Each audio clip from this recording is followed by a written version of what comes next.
Well, welcome to this Navigating the New Arctic Community Office webinar on open science. This is a panel discussion, and I'll introduce the panelists in a bit. The plan is to we'll allow the panelists to introduce themselves. I have a couple of questions to get things kicked off. We'll do that for about 20 minutes to half an hour, and then we'll move on to inviting questions from you, the audience. So what I'm going to ask you to do is to type your questions into the chat, and we can and then we'll work through those. And if we're moving slowly, I'll invite you to turn your mic on, and you can ask as well. But for the time being, if you can, excuse me, if you can turn your mics off while the panelists are doing their introductions, and then we'll move on from there. So it's a great pleasure to invite or to introduce the panelists. We have three panelists. We have Afzal Shadab, who is in his fifth year of his PhD at University of Texas. He's the co-chair of the APEX, Association of Polar Early Career Scientists, and he does a lot of DEI work at his university. He's leading that. So he's our first speaker. We also have Julie Lowndes, who is the co-director of and founding director of Openscapes, and is also at the NCEAS, National Center for Ecology at UC Santa Barbara. She's the only squid biologist that I know. We also have Matt Fisher. He's a software developer at National Snow Ice Data Center here in Boulder, Colorado, and he has been working for some time now on the QGreenland project, along with my collaborator on one of my collaborators on the NNA Community Office, Tyler Moon, who's on this call as well. So thank you for being here, all three of you. I think we'll start with Afzal first, but I'd like you to both introduce yourself, and then I've asked the panelists if they can answer two questions: why open science, and why it's important to them that we practice open science, and then kind of their thoughts on how we can adopt open science practices, and what we need to be doing both as individuals as well as a community to adopt those practices. So Afzal, I'll let you kick off, and then we'll move on to Julie and then Matt. Perfect. Hi everyone. Thank you for coming and joining today. I'm Afzal, as Andy introduced. Just giving more specifics of this broad description. I'm in my fifth year at the University of Texas at Austin, and I'm also a graduate fellow at NASA Jet Propulsion Lab. I am working on subglacial hydrology in Greenland and trying to understand how these ice layers and ice slabs form and how do they affect the rising sea levels. At my university, I'm a part of this consortium called Higher Education Leadership Initiative for Open Scholarship, also known as HELIOS. And as an early career researcher and someone coming from Asia, I've had my prior education in Asia. I have been involved with open education, but I started to realize this need of open science 9 years ago when I started my research career. Coming from the Eastern Hemisphere or Global South, I think it's very hard to access relevant research articles. How I started open science, my PhD advisor introduced me to basics of open science, including code sharing. Since then, I have published several softwares and and regularly share my research on on public platforms. I think an important or an interesting shout out I would like to give is to the NASA Transform to Open Science 101 program, NASA TOPS, which you might want to look into. It's a module which teaches you the essentials of how to do open science. Now, I think I'd like to talk first about why open science. As a graduate student and early career researcher, I think open science is an attractive alternative compared to the conventional research, which was less accessible, less transparent, and less repeatable. Firstly, doing open science increases the impact of your research. For example, in my case, it helped me collaborate with space agencies like NASA and European Space Agency. Secondly, it can build trust in your research and save someone's time, most probably a graduate student's time, in replicating your results, right? If you just share your code straight up. So it can help accelerate scientific advancements, and at the same time, it can help reduce plagiarism. Secondly, if you're a student, postdoc, or even a faculty, you need money to do research via grants or fellowships. The funding agencies like National Science Foundation and NASA require you to share your code through a well-described data management plan, or DMP, as some of you might know. I regularly serve on these funding proposal panels for NASA, and we have to sometimes reject proposals, good proposals, because they did not have a strong data management plan. So if in the future, if you want to have your proposals, get funded, you need to move towards open.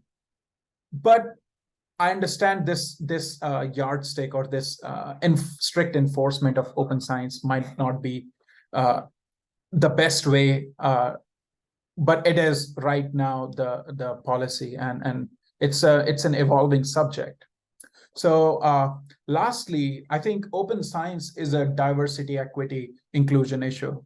So for us, open science might be the keyword, but someone sitting somewhere with less resources might want to move to open science, or someone doing open science in the West might help someone in the East with less resources, but a will to contribute. It might be helpful. So you sharing your science can help someone else with less resources to contribute to your field. We are not in 1900s where we know there is no or limited literature. Today, we need to read tens or hundreds of research papers to know what is the cutting edge knowledge. So do you want your research contribution to be considered just a paper that only some could read or access or benefit from, but others cannot? So that's my answer to why open science. And Andy, what was the second question? I'm sorry.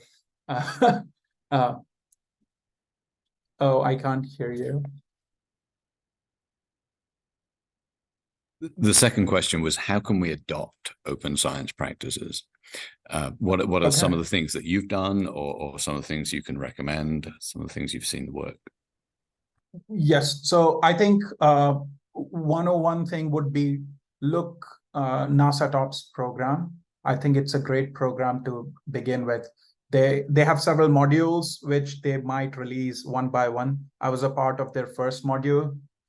In the future, they would teach how to share code or data on public repositories. And I think that's one of the most important things. I also think that I'm also not pro journals asking for open access fees while strongly supporting open science, but we can talk about that later. But I think you should look into this NASA TOPS program. I think it's totally worth it if you want to do open science in future. So that's all. Thank you. Thank you, Afzal. Thank you very much.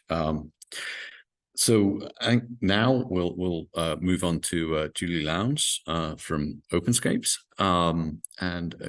Julie, I'll ask the same questions to you just to remind you and people one, why open science is important to you, and two, how can we adopt open science practices for both ourselves and also for the community. So thank you, Julie. Over to you.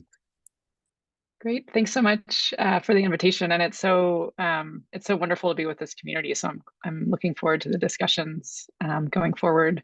So my name is Julie Lowndes. I am a marine ecologist by background, and open science has completely changed my kind of outlook on things and my career trajectory.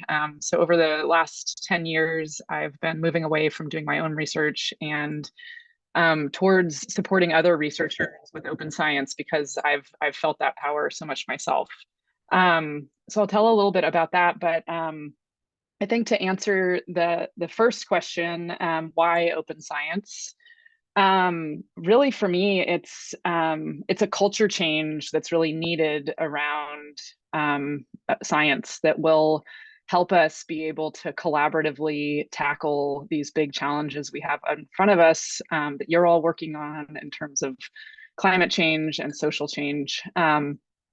For me, I feel like science has for a long time kind of been head down, elbows out, and open science is more heads up, like open arms. And that's just a huge difference in feeling and what we can all do together.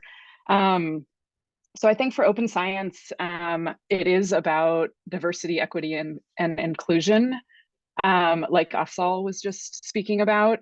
It's also about reproducibility and being able to build off each other's work in terms of publications. And I know also Matt will be talking about that. And I thought what I could talk about is really the teamwork and collaboration that I've felt so strongly in open science. So a bit about my background here, a little story. I think I have a really similar experience with folk that resonates with many folks about becoming a scientist, learning what it was all about, starting to ask your questions, do field work, starting to get some hands-on data to really ask your big science questions. And for me, like, I couldn't open the data in Excel, which was the only data analysis tool I knew. And it was incredibly demoralizing and lonely. And I was able to learn how to code with the help of some really wonderful mentors who put a lot of time into helping me, but it was a really lonely, tough, terrible experience. And then when I moved to UC Santa Barbara, where I am based now at the National Ecology Center, we now needed to work as a team, and all of us were coming with this kind of miserable experiences of self-taught, weird approaches that we had around data science. And it made it so that we couldn't collaborate with each other to do like really important synthesis science together. So our team, we really faced an impasse about not being able to reproduce our own work that our own team had that we had done before.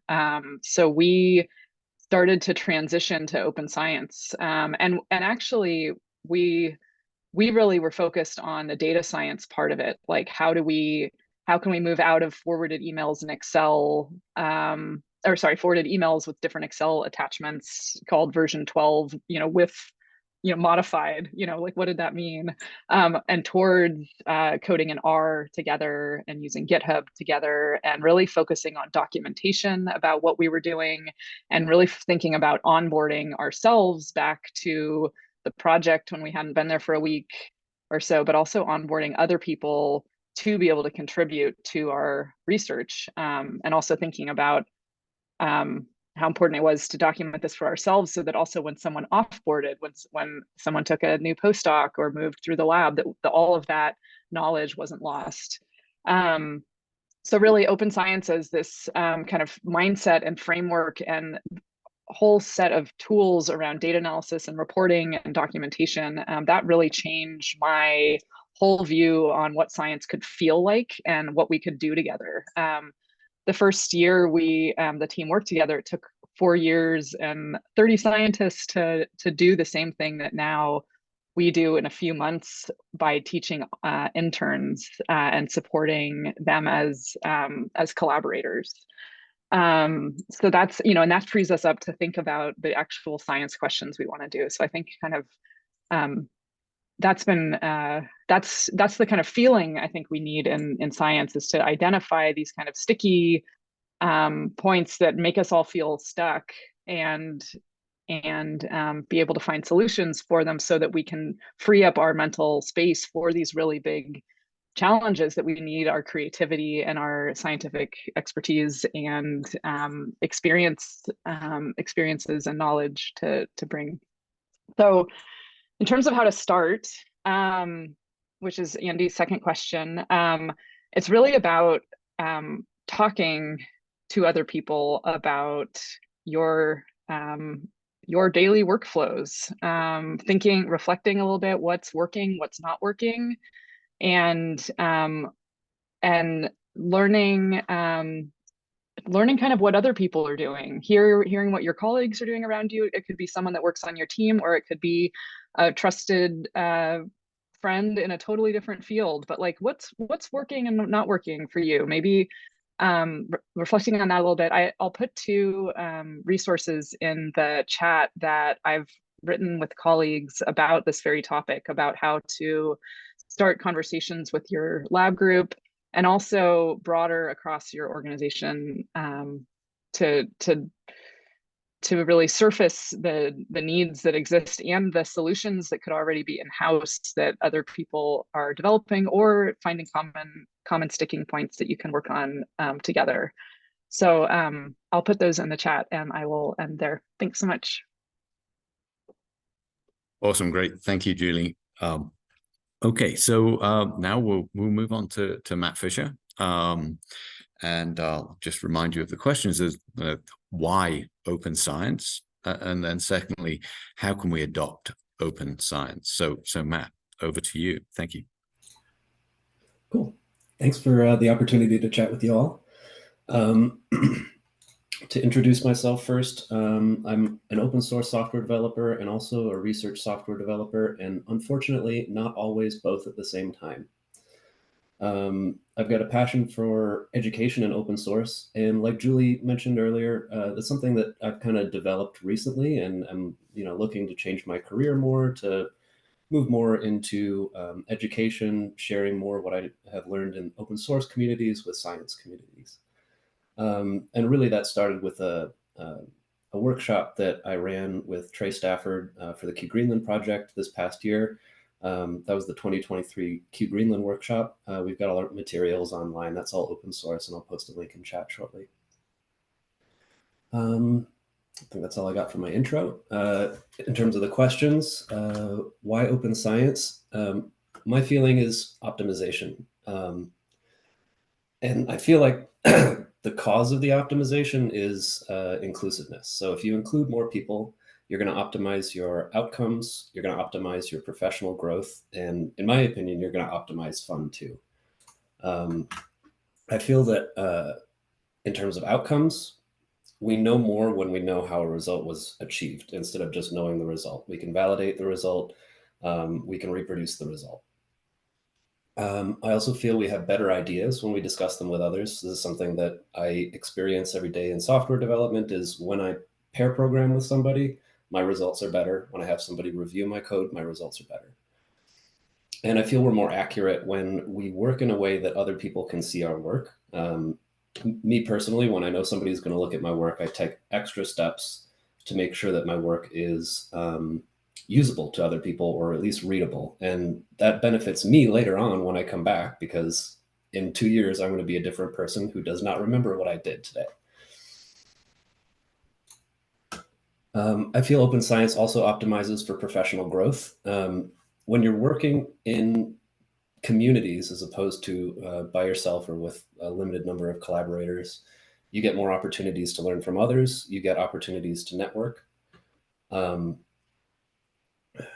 And being conscious of collaboration enables crediting critical support roles that are often less credited.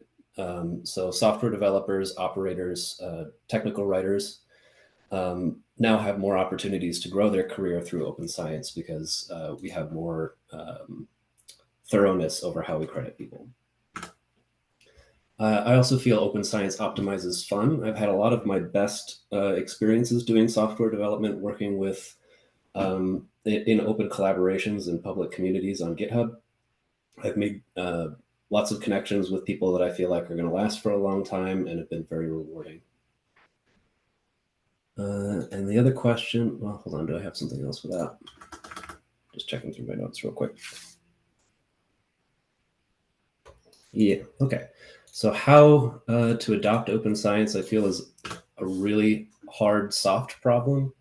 I feel skills is an area that gets a lot of focus, but without comfort, learning skills is harder.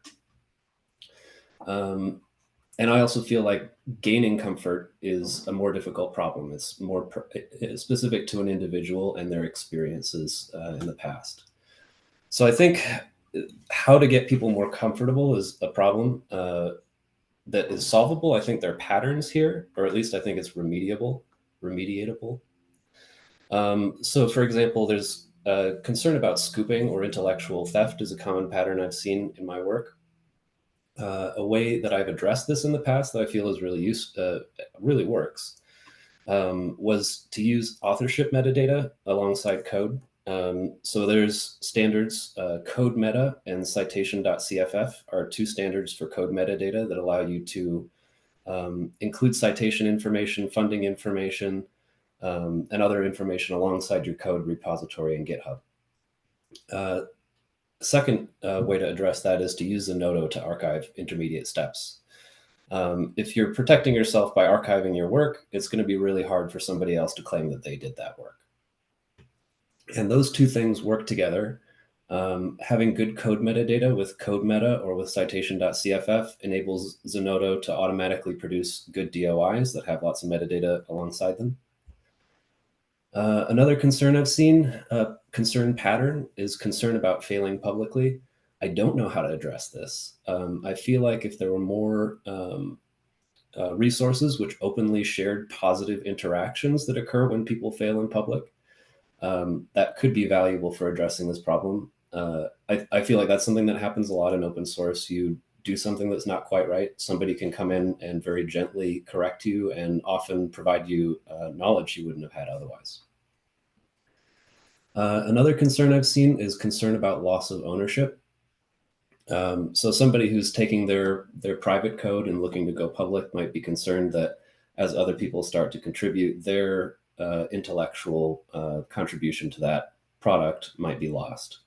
So that can be addressed by authorship metadata, but also having a clear and well-defined community governance model, I think, is critical here, where you can continue to keep that original author in a maintainer role while still, creating a larger base of maintainers who can contribute to that same work.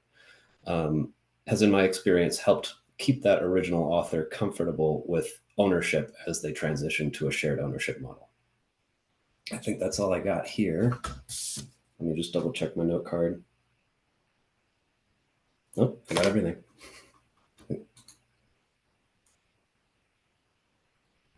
Thanks, Matt. Yeah, your comment about being fun, collaboration being fun, resonated with me.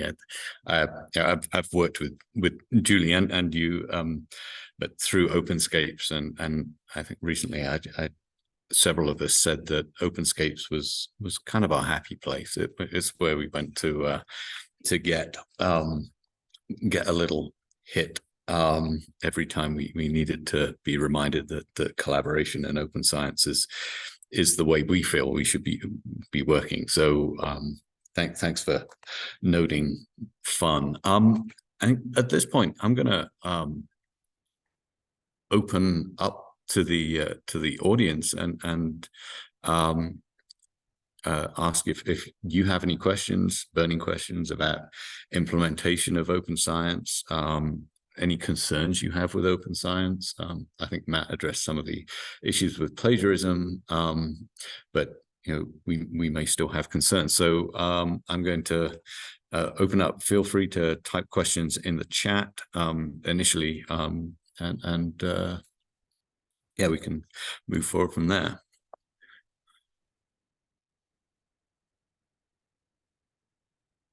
Or unmute and ask questions. Oh, I'm seeing a hand from Benjamin Charles. Benjamin, do you want to ask a question? Sure.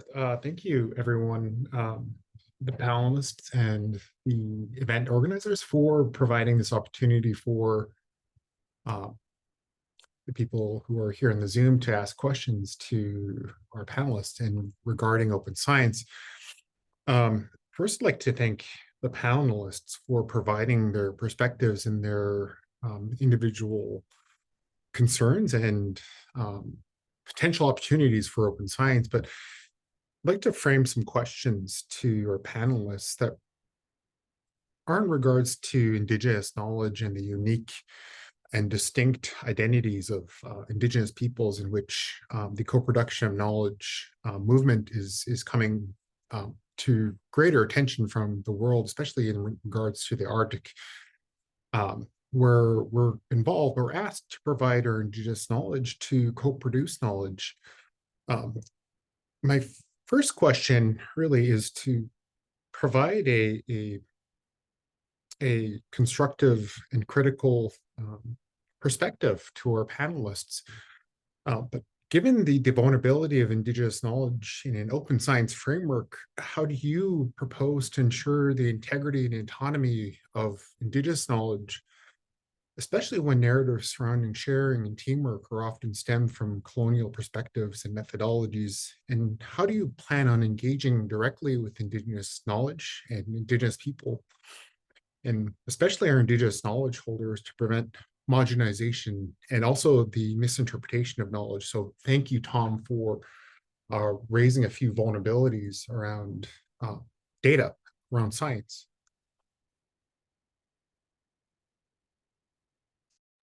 Oh, Andy, if you could take yourself off mute. Oh, thank you. Would anyone on the panel like to take that? Afzal, Julie, or Matt? I think that's a great question, Benjamin. I think we have to respect different cultures and preserve different identities. Even the rigorous definition of open science includes preserving the identity and safeguarding people's cultures while practicing open science. So open science is not just, you cannot just share everything. You have to be mindful of how it might impact certain social, cultural, ethnic, or other sort of group. While I mean, open science for someone could be disruptive for a different group of people, right? So I think it's an interesting thought. It's an open science is an evolving concept. We are still finding the boundaries of pursuing open science, and I think consideration of Indigenous communities will be included, and more regulations will be set up by agencies like NASA and NSIDC or other agencies working in Arctic research. I'd like to know what other panelists think about this.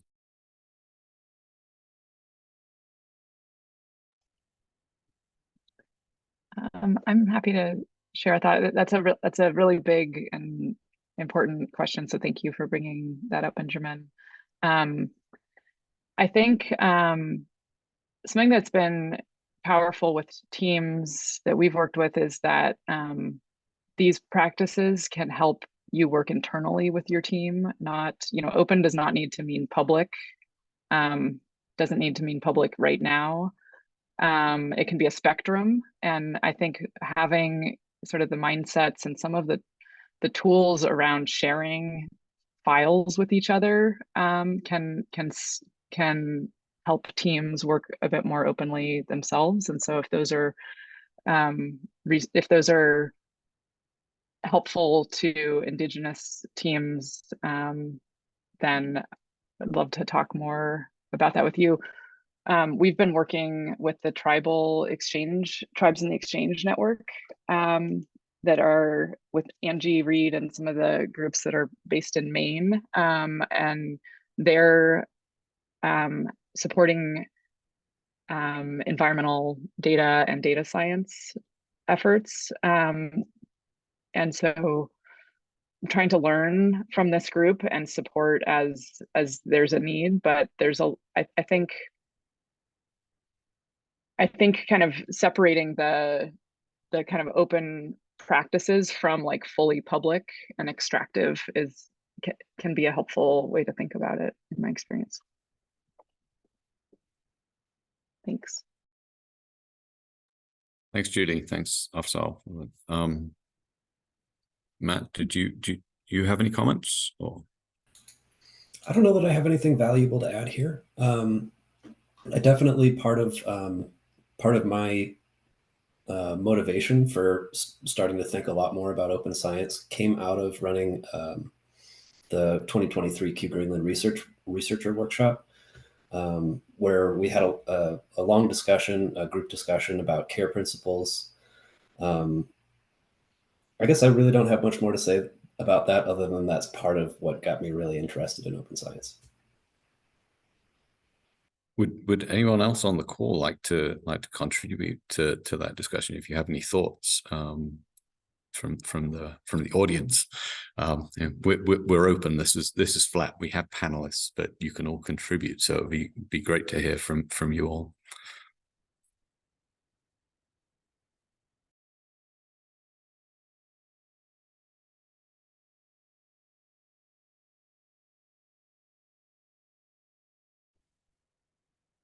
Hi, everyone. I'll just say a few comments on this topic. My name's Noor Johnson, and I'm part of the Navigating the New Arctic Community Office team. And I also am involved with a program based at the National Snow and Ice Data Center called the Exchange for Local Observations and Knowledge of the Arctic, or ELOCA. And we work a lot with community partners and Indigenous-led research and knowledge documentation projects. And so I think we, focus a lot on how to ethically manage data in a way that follows the directions of the community members who are involved and who are the knowledge owners. And then, we've been learning a lot from some of the different Indigenous data sovereignty efforts and movements. There's a really important and I'd say like influential group of Indigenous scholars that are working on Indigenous data sovereignty, and many of them were involved with the development of the care principles, which were referenced earlier, that were developed as a way to try to bring these questions of Indigenous ownership of data and the importance of Indigenous relationship and maintaining relationship with knowledge, which in some ways does really conflict with some of the impetus behind open data, which is everything should be freely open and freely accessible. But I guess I would say that the conversations that are happening around this are really important and seem to be really positive. I think that there's having these discussions and having people like Ben present and involved in asking the questions is really important. And I think for the Navigating the New Arctic community, this is an important question because so many of the projects are focused on trying to engage communities in research, trying to shift towards a co-production model. So, I think it's possible to have some aspects of data be open and others, open data, as the panelists have said, doesn't mean that you share all of the data. It just means trying to promote more collaboration and more practices of openness within your team. And then you can still have, the hard and important questions about what data should be made available publicly. And then I think teams can raise awareness about Indigenous data sovereignty and ownership as part of open data practices. So that can be a practice that's adopted as well. So I echo the thanks to Ben for raising that question. I think it's a really important one and something we need to keep as part of the conversation as this continues within the Navigating the New Arctic community. Thanks, Noel. Yeah, thanks for that perspective. Was there anyone else who wanted to comment from the audience?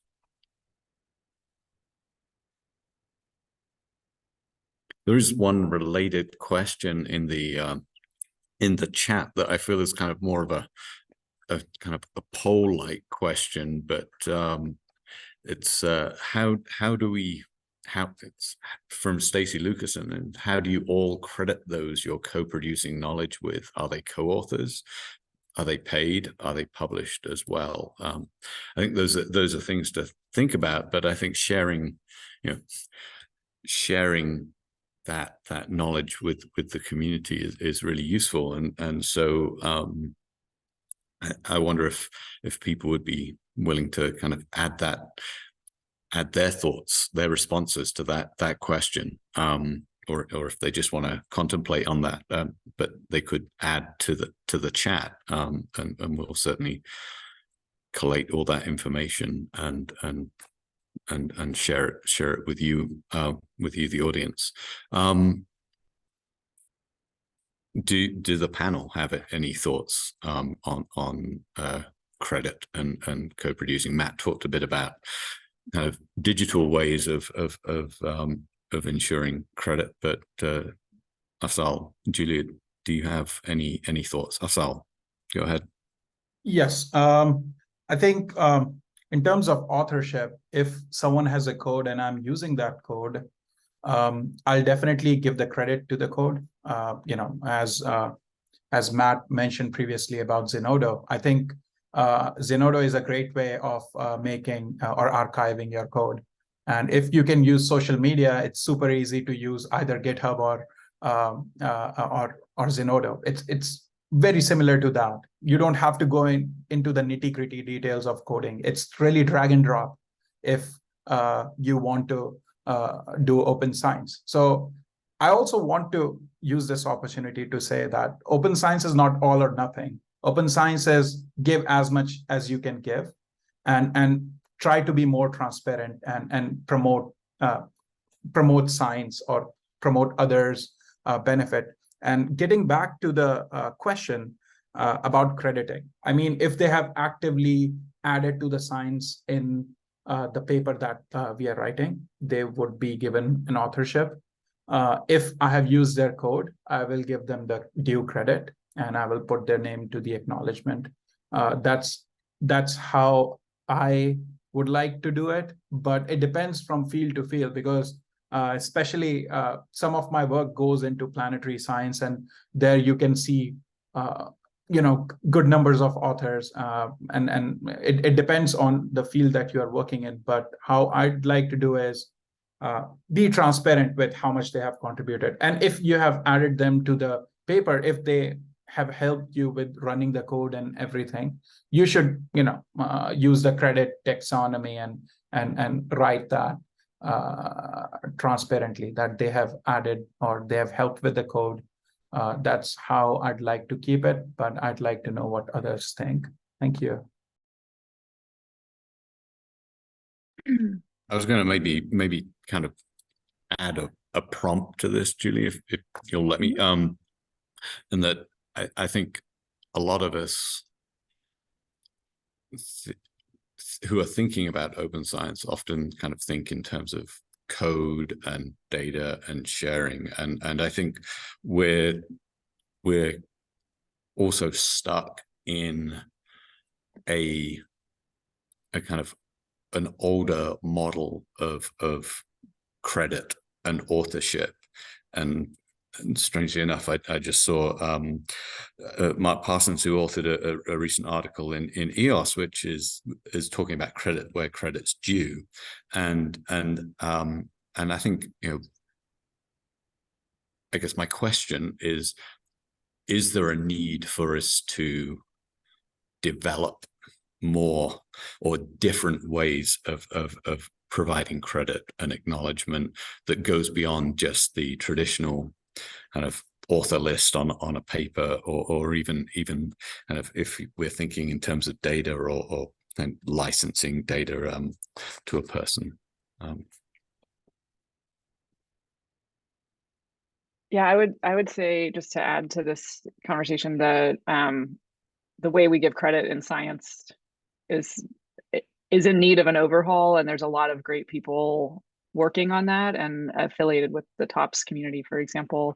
As part of that, it's, you know, paid jobs for research, software engineers, data management, teachers. You know, I think for me, open science is so much about learning and passing on what you learn, and, as you know, and becoming a teacher to others, to yourself and others, like writing down what you're learning so that not only you can come back to it, but so others can. So I think something that's been really, you know, I do come from this kind of R data analysis background, coding background, but that was very intimidating to me. The reason it became welcoming was intentional effort by people to welcome me, to ask me my opinion, to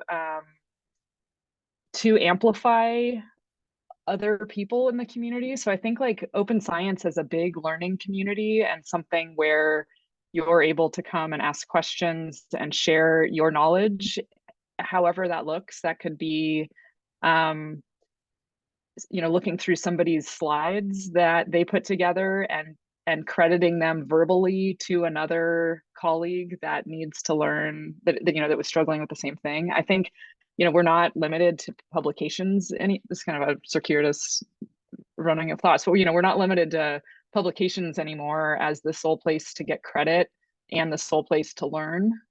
And I think what open science does is it's vastly opened up the ways we can learn and the time frame which we can learn. That also means that we can credit people in a different way.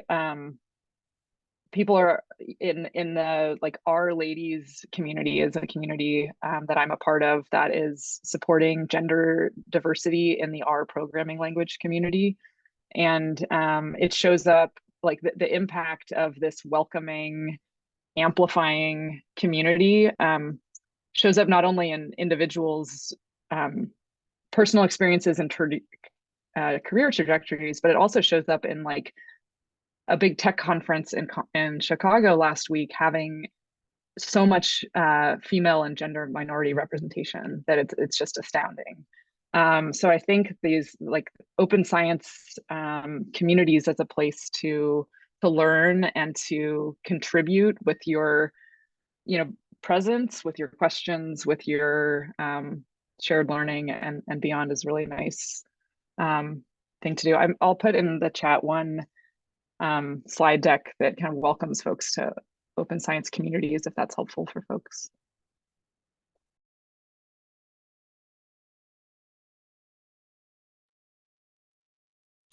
Great. I really liked your comment about amplifying other people's voices. I definitely experienced that sort of welcoming environment when I joined Openscapes.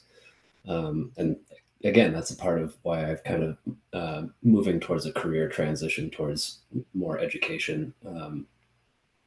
That welcoming environment is, I feel, bolstered by thinking about credit in open source. There's some projects that will have automations that can give automatically add somebody to an author document as soon as they make a contribution. I think that's valuable, but at the same time, I think it's also valuable to have good documentation about how people contributed as well. I think often just having a list of authors kind of loses that, and it looks like the person at the end contributed the least and the person at the front contributed the most. When, you know, really there's probably intellectual merit from all of those contributors that would be useful to describe.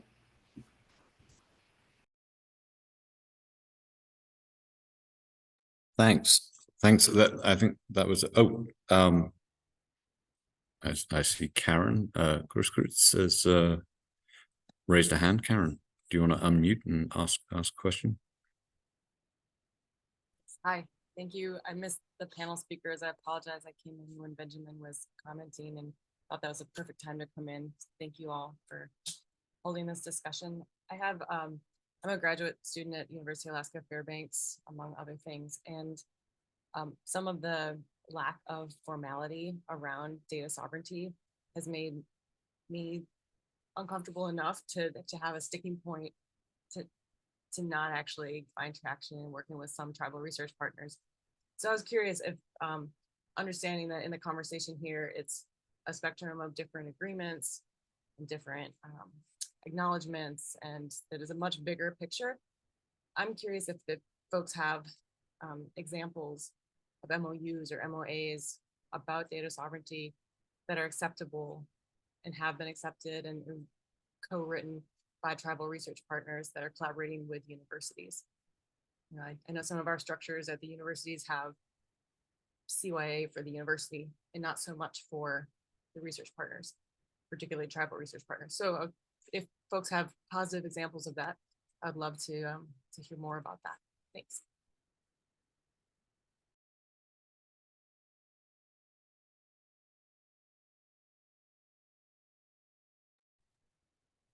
Andy, would some of the Arctic Data Center workshops? Yeah, I think Noor certainly spoke about memorandums of understanding, but I'm not sure. I don't know that. Well, I think it's probably a question for the wider community here. But one thing that kind of, as you're talking about examples of memorandum of understanding, and we were bringing up thoughts about, you know, well, how do we deal with data sovereignty and things like that? And we're thinking in terms of a learning network. I mean, open science is not just about the data. It's not just about the code. It can be about sharing how we do science. And so, and I think there's ways that we can share that. So I was going to ask Karen if you can clarify when you're thinking of examples. Are you wanting? Would it help to share examples of those, or at least kind of some documents that at least describe what is good practice for memorandums of understanding, and maybe those already exist, and they just need to be collected into one place. Is that the kind of thing you were thinking of, or were you just asking for people's experiences? Thanks for that clarification. And I just saw Noor put something in the chat that I haven't seen necessarily, so I'm excited to look at that. I think that some of the actual data is part of the question. You know, I earned my master's in Germany, and the corporations there could easily say, we have proprietary knowledge and we want our data to stay with us, and you can still write your master's and leave all the data here, and everybody thought that was acceptable. And so it's interesting to look at what happens in Alaska, particularly with a corporate structure, you know, that is its own thing, not similar necessarily, or not similar in those ways, but I think that is just the actual data that you're talking about. Even though it's more than data, the agreements around who keeps the data is central to the questions I'm asking.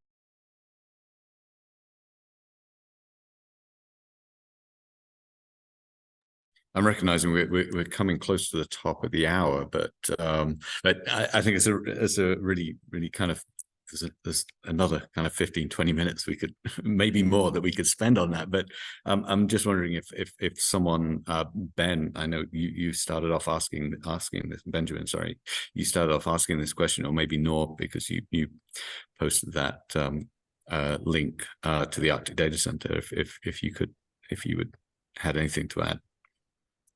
Sure. Thank you, Andy. And thank you again, panelists and Karen for raising that question.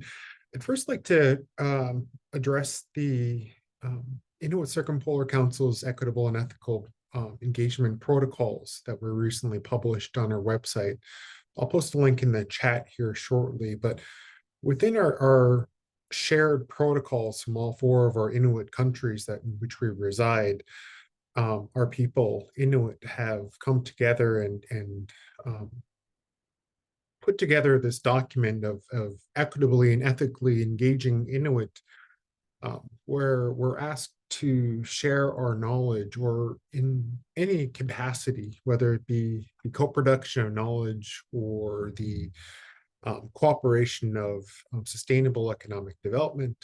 In regards to the co-production of knowledge, I'd just like to indicate within the protocols delineate the activities that would occur, or that are recommended for non-Inuit to utilize when developing relationships with Indigenous peoples, and in this case, Inuit or Inuk, where researchers can develop those relationships early on and work together with Inuit to work on projects from the very start in developing that foundation, and then building upon the framework.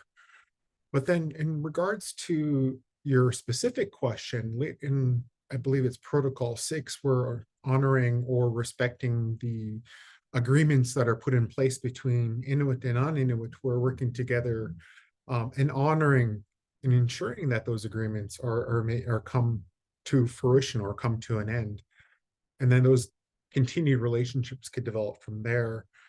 But I think it comes back down to the other question about how, in its core, where the discussion first began. I'm so sorry to critically intervene with that question, and didn't intend on steering the discussion in this direction. But really, it is coming down to equitably involving Indigenous peoples, where our knowledge, our unique knowledge from a distinct people living in a unique environment is continually evolving to help address various concerns and priorities that might not come from Inuit directly. But in this particular case, where we're talking about the cooperation or the working together to have knowledge that is open science, and in this case, where it's accessible and published in journals or reports. But it's important to distinguish the knowledge in which it originated from. So if Inuit are involved, that knowledge needs to be distinct, but then protocols and processes need to be put in place to ensure the safeguarding of that knowledge so that it doesn't lose its unique perspective that came directly from Indigenous knowledge holders, but also equitably involving them as co-PIs or principal investigators, to ensure that there is equity amongst those who have come to Inuit and Nanak to seek our knowledge and working together, but also to really recognize the contributions from Inuit that are living in Inuit and Nanak, where Indigenous knowledge is continually evolving and continually changing based on our unique environment and our unique and distinct practices in which we live here in Inuit and Nanak. And I hope that answers the question. No, thank you. That was great, Benjamin. Thank you very much. And we are 1 minute from the top of the hour. So I'd just like to thank Afzal, Matt, and Julie for being panelists. And thank you for all of you participating, asking questions, and making this, well, I think was a great discussion. So thank you very much from very kind of diverse perspectives, and I think this is a hard problem, and we can continue to learn from each other in order to kind of move open science forward and adopt it. So, and make Arctic science open science. So with that, I'll call the discussion to a close. Thank you all for being here. Thank you, the panelists, and we will be announcing more webinars in the future. So thank you. Thank you, everybody. Thank you. Thank you. Bye-bye.